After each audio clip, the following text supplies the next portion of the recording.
Thank you very much for joining our conversation today. We're going to talk about health care. When I travel around the state and ask people what's on their mind, just about every family tells me that one of their principal concerns for their family is health care. They're concerned if they have a job that they're only a blue slip away from losing it. They know a neighbor who hasn't got it and lost it. They know some families that have had some really very serious illnesses. And they're constantly alarmed about the escalating costs of prescription drugs for their parents or maybe for a member of their family that's disabled or a child that's disabled, and they wonder when this thing is all going to end. And they want to know what we in the United States Congress are doing about it. We're not doing a great deal. We really haven't put it on the national agenda for debate and discussion. It's a cause I care about very deeply and one that I've continuously tried to move in the national debate and try to achieve a health care system that will provide good quality health care at a price that people can afford to pay, and it'll always be there for them. It seems to me we have it in the United States Senate. We have it in the Congress. The President has it. And some of you have probably heard me say if it's good enough for us, it's certainly good enough for everyone in Massachusetts. But I thought that today we would talk about what we can do in the Congress and what we could do here in the state of Massachusetts that can have some real impact on the costs. As you understand, one is to have the coverage, but the other is cost. Costs for you that are watching it are billings, or co-pays, or deductibles, or what you're paying down there for your prescription. And can we really do something to get a handle on those costs? There's good news. Good news in Massachusetts, and I think good news nationally. There's some very important things that we can use, and the concept that we're talking about is trying to use technology that's developed here in the state and across our country to improve the quality of health care. So in today's health system, treatments often are duplicated, medical errors are common and sometimes lead to serious injuries or even death. Part of the problem is that hospitals and doctors don't have easy access to medical information about the patients that they're treating. Care is often poorly coordinated, especially when patients are frequently seeing more than one doctor. Many of these problems could be solved if patients had electronic medical records that could be readily available to doctors and hospitals when needed. Experts say that the savings could be as large as, well, tens of billions of dollars a year, primarily in administrative costs. And our guests will discuss the need for better health technology information in our hospitals and doctors' offices and the benefits it can bring. So we're joined by Dr. Alan Gorel, a practicing physician at Mass General Hospital and Harvard Medical School, and governor of the Massachusetts chapter of the American College of Physicians, by Peter Mead, our executive vice president of the Blue Cross and Blue Shield of Massachusetts, where he's a director of the public government and community relations. He spearheaded Blue Cross and Blue Shield's funding of the state's e-health collaborative, enormously important. And finally, Dr. Blackford Middleton, who is the Director of Clinical Informatics Research and Development at Partners Healthcare System in Boston, and is also on the faculty of Harvard Medical School and chairman of the Center for Information Technology and Leadership. Thank you all for being with us. So, Dr. Middleton, can you start us off with sort of an overview of what health IT entails and the potential impact on national health care and also on Massachusetts, and really, as I mentioned, for the families that are watching, what it can mean for them. Sure. Thank you, Senator. It's a pleasure to be here. When we think about healthcare information technology, we're usually talking about the implementation of electronic health record systems in hospitals and clinics for physicians to use in taking care of their patients. In addition, when we think about healthcare information technology, we hope that the electronic health records implemented in every clinic and hospital can speak to one another. Just like your banks speak to one another, the ATM machines can speak to different banking systems, we hope that electronic health record systems can speak to different hospitals and clinics where patient data relevant to your care might be resident or in place. What this means to the average consumer, the average patient, when my patients come to my clinic at the Brigham, I have a complete record of their problems, their medications, their allergies, advanced directives, laboratory data, wherever it might arise across the partner's healthcare system. In addition, patients can access this record in a secure way from their home, an abstract of this record, so they can see what are their medications, what the doctor might be. Patients can be more involved in health Correct. decisions affecting themselves and their families. Absolutely. Well, this is let me ask Dr. Gorel, what needs to be done here to try and develop this kind of system? What does it look like in terms of the future? What has to be done to try and achieve the kind of involvement of families and to help doctors and help hospitals to try and move this process forward? Well, first of all, we got to get the tools to everybody. It's one thing if physicians at a major medical center have these tools, but much of the care to the citizens of Massachusetts, it's really at the community level. And the doctors in the communities are struggling. Many of them in primary care are barely meeting their expenses and able to hold on. These are expensive systems. And even though in surveys they show an overwhelming interest in having these tools, it's no longer we're reluctant or uncomfortable with switching to an electronic health record. And initially that was a concern. The issue now is how can we afford to do it? And if we don't have the dollars to do it, and these are expensive systems, both to put in and to maintain, how are we going to get the resources to them to do it? And that's really part of the initiative that we've been working on, which is to get the necessary tools to the physicians in the community who are taking care of so many of our patients in the state. I think this is probably an entrance for Peter Mead now. We're talking about how we're going to be able to fund. Someone will say, oh my goodness, it's going to be a new expenditures. This is going to raise my bills even some more. Look, if we expect the doctors and the hospitals to put in this system that's going to provide better quality health care, and we want to come back to how the savings can maybe be transferred to the people, people will say, why will the hospitals do it, pay for this system, when they're going to get very little out of it? The real savings will probably come down to the insurers.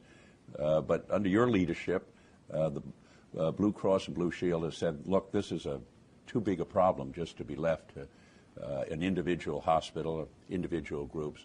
Blue Cross has ought to step in there and have provided some very substantial funds. As a matter of fact, what you've done here in Massachusetts was the total request, the $50 million that was made at the national level under this current administration. So you are ahead of the game, so to speak, on this, Peter. And so how do you see the Blues fitting into this whole process? What's their role? What can they fit in? We need to develop the systems now. What can you do?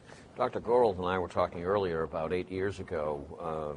We seem to be at each other rather than working together, and I think we've probably all matured and understand that we all have to be pulling in the same direction. And I think the eHealth Collaborative here in Massachusetts means really, truly that everybody is pulling together. Blue Cross has invested, as you said, $50 million to begin the process. I think all of us who are insurers have to make sure that money saved goes back into the system. We believe that there's enough money in the system to make this work. So for folks who are sitting out there saying, oh my gosh, is this going to cost me more, as you said, long term it ought to cost less and the quality ought to be better and the safety ought to be improved dramatically. My mother will be 93 in August, and as you know, Senator, she had 2 strokes last December. And we have a family meeting this afternoon. Part of what you want for my mother, and I think what everybody wants for their family, is do her doctors have all of the information readily available for someone who's her age, who's had 2 strokes, with spinal stenosis?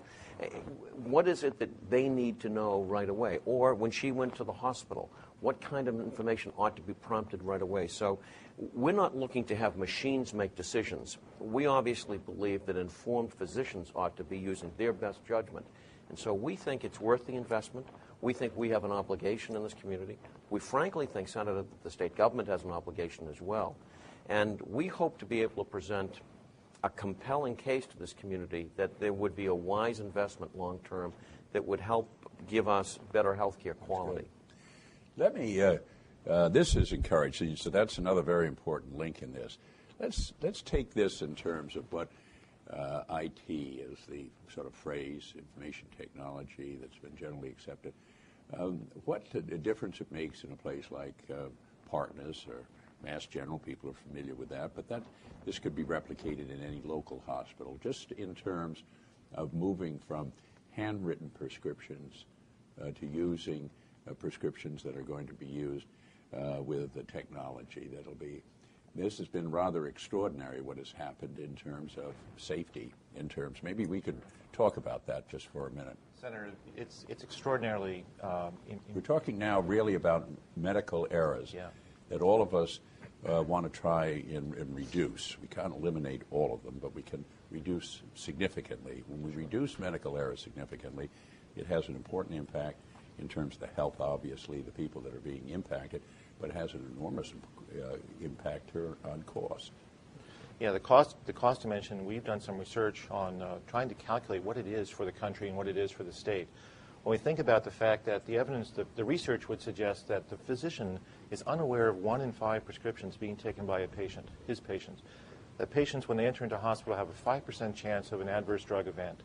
That 40% of prescriptions across the country are thought to be unnecessary. Let's just stop there now. The adverse drug, can you explain that for us, what this means? You mean people that can go on in, and in some places and communities, it happens most frequently, as I understand it, with senior citizens, that they may go to one pharmacy and pick up some drugs, pick up some other drugs, maybe forget, they go off for a trip or something, they come back, and they needed some other prescriptions when they are away, and they begin to take these, and there's this impact where they have an adverse reaction. Right, and that's an interaction that's untoward or a potentially bad outcome for the patient.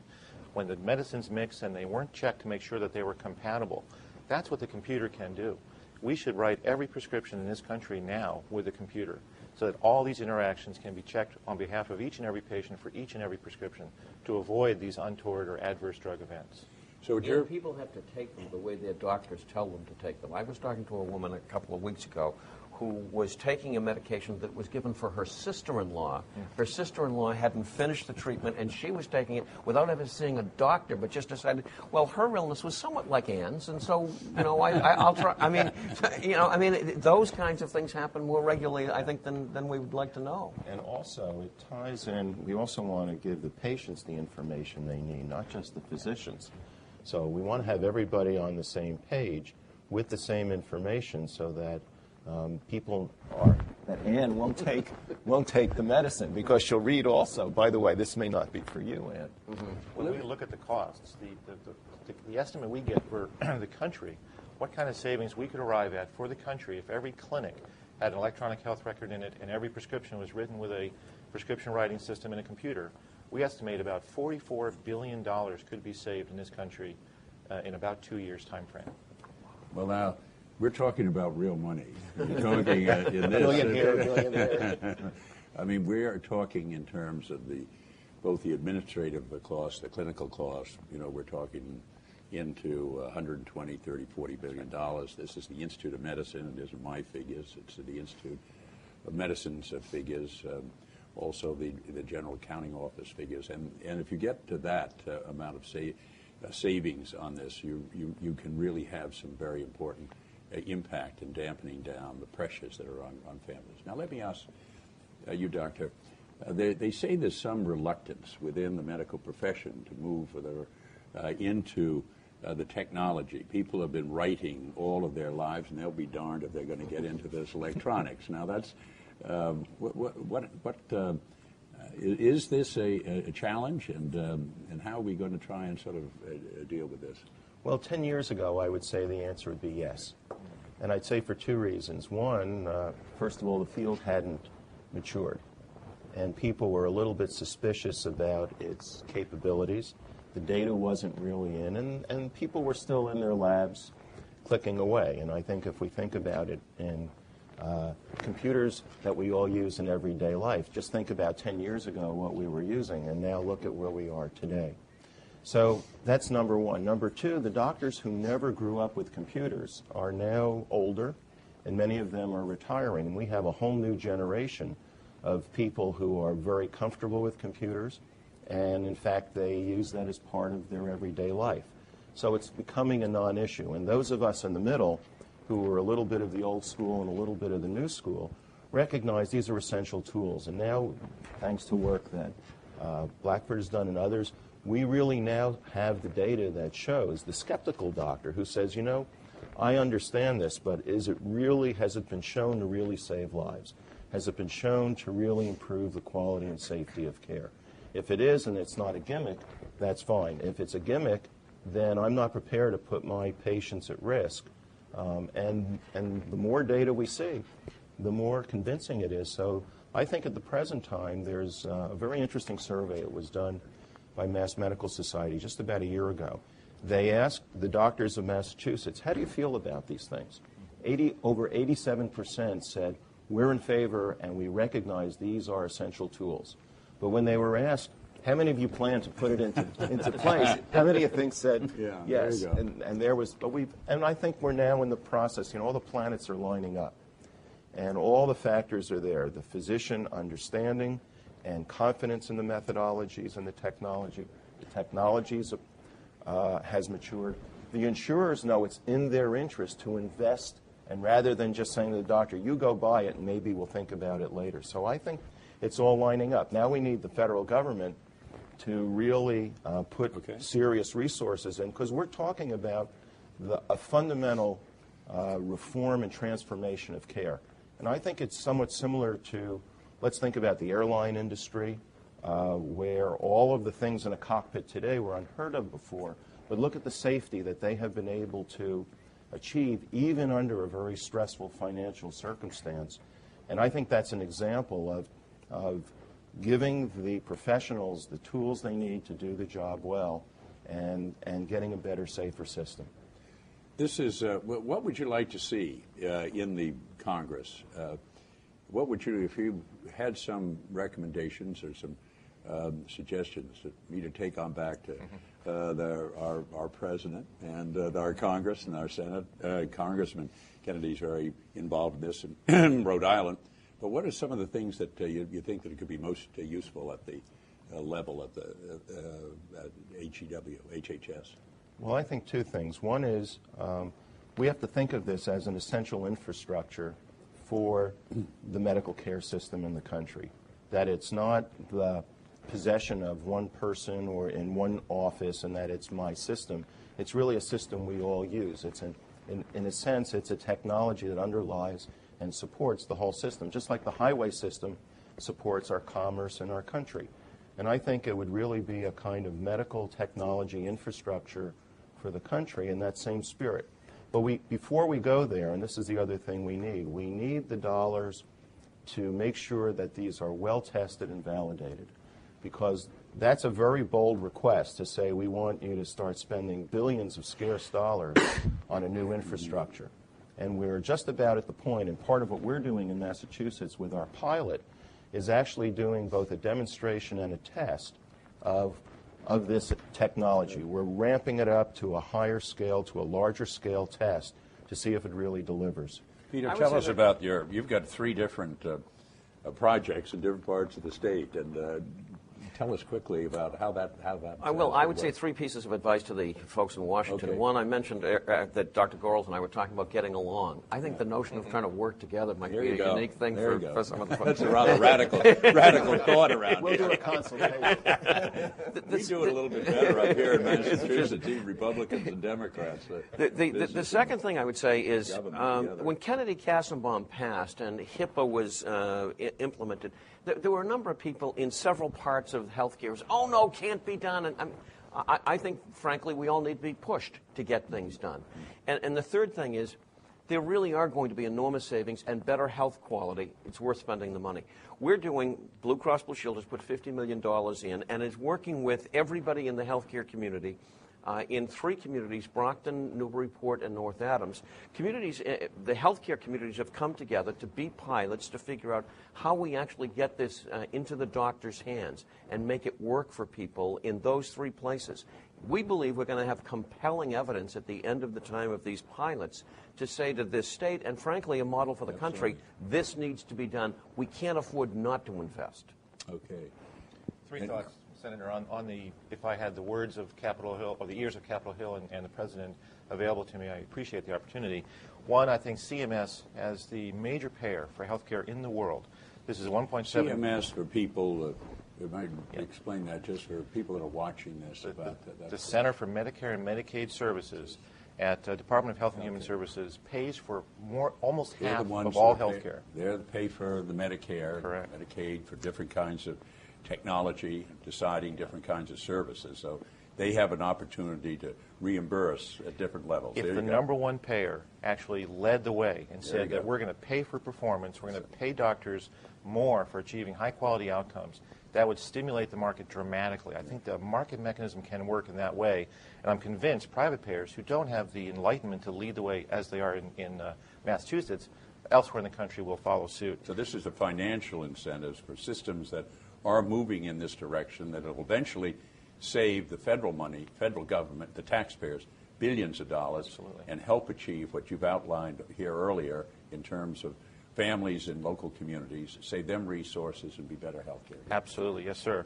Secondly, I think the payer community in the private sector needs to become engaged broadly. As I say, if the public payers go first, hopefully private payers will follow.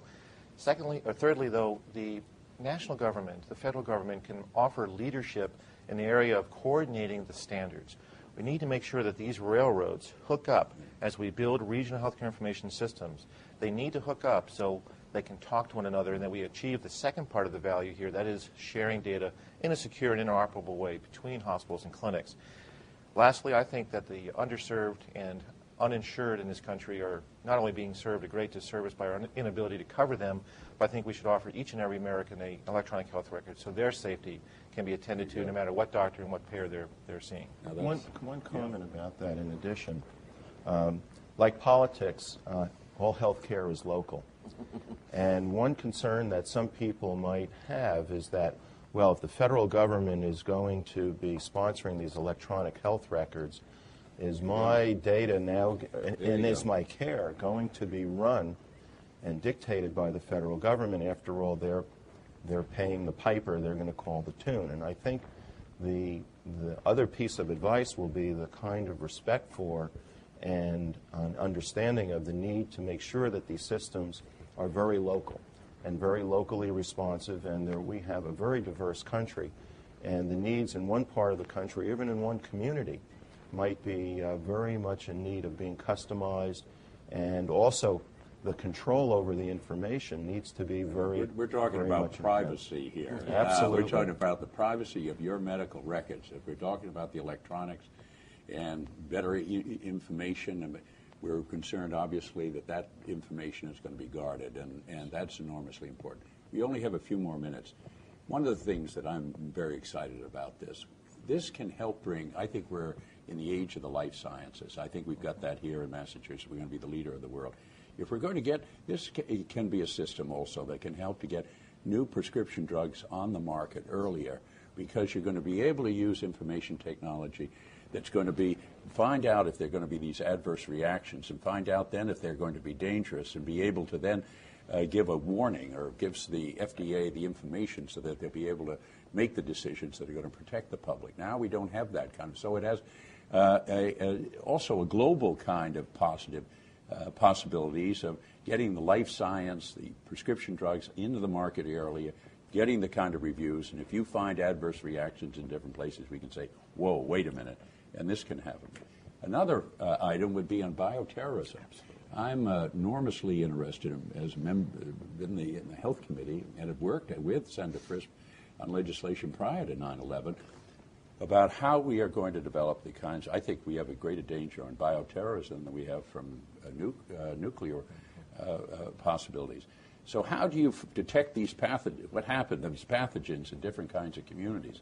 And if you get these indicators coming back that are all going to be shared, we're going to be able to hopefully detect and then contain these kinds of dangers that have come. I think it has a national security. I don't know whether any of you would want to comment on either one of those points in terms of the usefulness of information technology on this. Well, sometimes what may look like a rather nondescript illness that might be the beginning of such an outbreak, if it's showing up in numerous communities simultaneously in numbers that are far greater than they ever would occur under normal circumstances, that might be an early tip-off. And again, another way of using these systems, both for detection of adverse events from drugs or new technologies, and also for something that may come that might initially appear in a very subtle fashion. So yes. Senator, on the privacy, just back to that for just a moment. Dr. Middleton mentioned what happens with banks now and how all of the banks across the world can now interact with each other. But there is not a concern about, is the Treasury getting my checking account report? Kennedy Kassenbaum with HIPAA really went a long way to ensure that there is a guarantee of security and safety for people's medical records. And I think we can continue to do that. Frankly, using electronic medical records, I think we can guarantee that the records are safer. On the whole issue of bioterrorism, I can't believe, I think there is a greater terror from that than there is from the nuclear. And again, it seems to me that for a small investment, we get a huge return in safety to the general public. And so it's a wise investment that we need to make. Absolutely. Just finally, you've told us now what we ought to be doing in Washington. We only have a little time left. Here in the state, you've got an agenda for them, too. Well, that's very good. Well, I want to thank you. I think what we're basically looking for is how we can have an impact on that family, both in terms of quality and in terms of costs and coverage as well. And I think this is something that's realistic. It's possible. We can lead the way in Massachusetts. I want to try and to be that kind of force and voice in Washington, working with the administration, hopefully, to try to do our share. Hopefully, we can get the state and local, and we will lead the nation. So I want to thank all of you for joining us today and for sharing this useful information on health IT. It's an exciting new avenue in the healthcare field, and I'm proud that Massachusetts is continuing to lead the charge with the launch of the eHealth Collaborative. I hope you've found this program interesting. Thank you for joining us.